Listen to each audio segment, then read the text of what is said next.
Dusk settles on a remote coast. Inside a lighthouse station, 3 bowls of stew grow cold. A door, left unlatched, drifts on its hinge. A neighbor, arriving on a supply ship, finds the scene. He hears only the radio's low hum. Chairs are slightly askew. Footprints lead from the threshold to the slick black rock of the cliff's edge and vanish into the foam. No one ever comes back. The ocean keeps its secrets. On another shore, years later, dawn reveals a man on the sand. He is well dressed, his shoes polished, but the labels from his clothes have been neatly snipped away. In a hidden pocket, a torn scrap of paper bears 2 words: "It is finished." The fragment is traced to a rare book, and in its margins, a short, unbreakable code.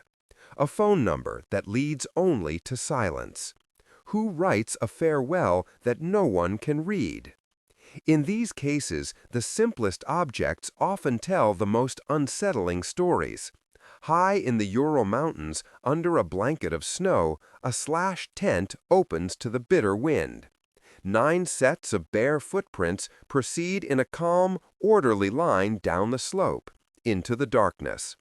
The hikers would later be found miles away in places they should not be, their final hours a puzzle of tidy timelines and impossible causes.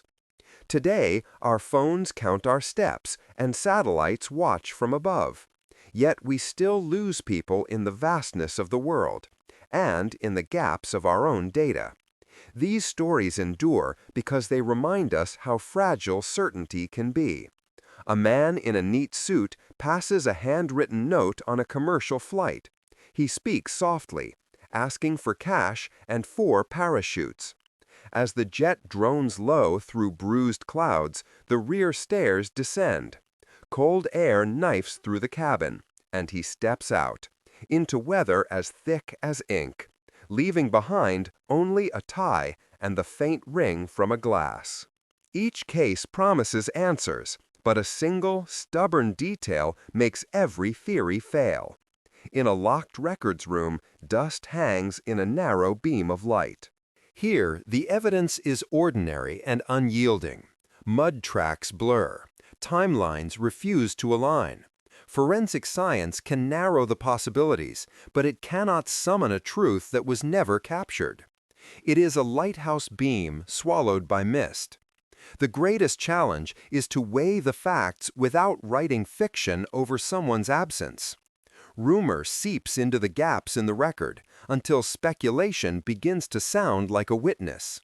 In our age, whispers bloom online, and archival clips drift free of their original context.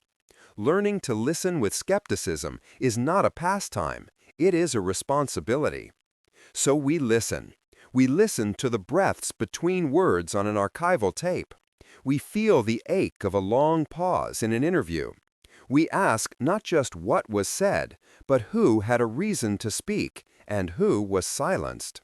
While labs can test fibers and voices, some questions will always remain outside their reach. The truest compassion lies in leaving room for the living to heal, and for the missing to remain human, not just characters in a story.